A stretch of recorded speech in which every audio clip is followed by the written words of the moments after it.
Hey gamers, if you think you know your Pokemon, then you ought to check out Pokemon Trainer Expert. Let's take a look at how this game plays.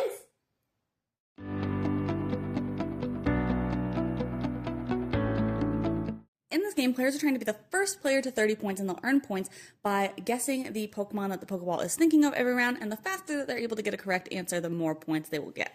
Players can get their player pieces out of the compartment on the back of the machine, very convenient storing location for those, and then they can go ahead and pop the machine on, which will give them further instructions.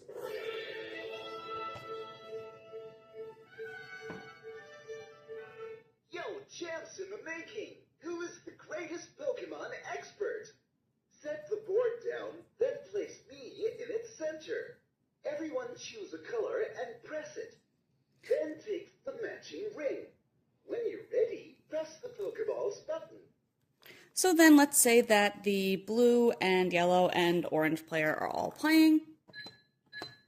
We'd select our colors and then we would start the game. If you already know the rules, press the Pokeball's button.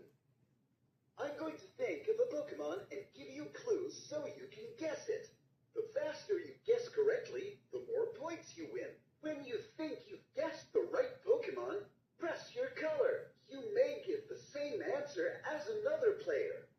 The first to 30 points wins the game. Let's begin.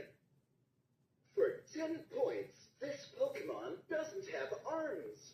So that is a pretty vague clue, but if I think I know the answer, I can buzz in On the Pokemon of your choice. and I can put it on Doduo, who doesn't have arms, if I think that's who it is. Answered.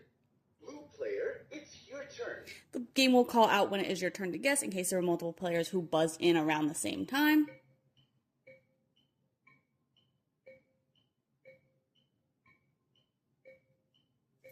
For 9 points, it has a mouth. And then maybe both of these players would buzz in and they would select some other Pokemon here. And Yellow player, it's your turn. And again, it does tell you when it is your turn, so that way if somebody wanted to guess on the same one as another player, they would know what order they did it in. Ghastly. So, nobody guessed Ghastly, but let's pretend that the blue player had guessed Ghastly. You would press your color to say that you got it there. No time. Did anyone else find it? And if multiple players got it, then you would buzz in that color as well, and then you would just confirm that all the players who got it right would get it. 9 points. If multiple players got it, they'll both get points, but the player who did buzz in first will get more points. And again, you'll just keep playing rounds like this until somebody has reached 30 points. And again, the Pokeball will keep telling you the instructions for how to play. On the other side of the board, this side has everybody kind of color-coded a little bit by their types and shows where evolutions are.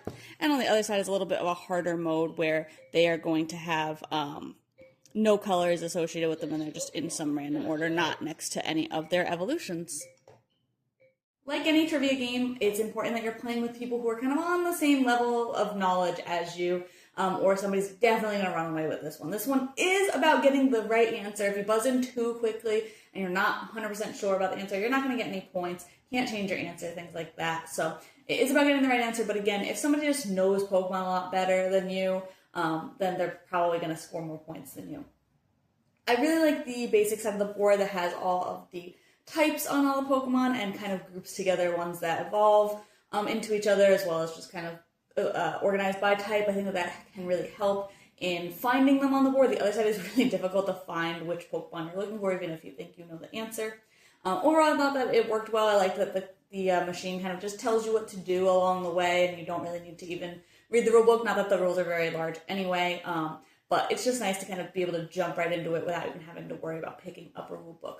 I will say, though, that a lot of the clues that it gave were pretty vague. I had a round where it gave me, it has a beak and it has a mouth, and to me that's the same thing, so I was kind of confused about that. I did think it sometimes it wasn't super clear what it was saying. One round, we thought that it said that the Pokemon's name started with an M, like Michael, and we all guessed Pokemon that had that first letter, and then it turned out to be Ninetales, so it had said N, and we all misheard it.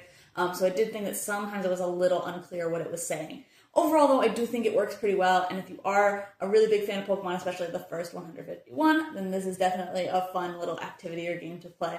I also like in the solo mode or you can play it solo where you're all just answering together. It's just going to keep track of your score over a certain number of rounds. So I think that's fun too if you just want to play it as like a little activity instead of a competition. But overall, it does work really well. If you're a big fan of Pokemon, this is a really fun thing to just pick up and see how well you actually know your Pokemon. But you can check out my full thoughts on the blog today to decide if this one's for you.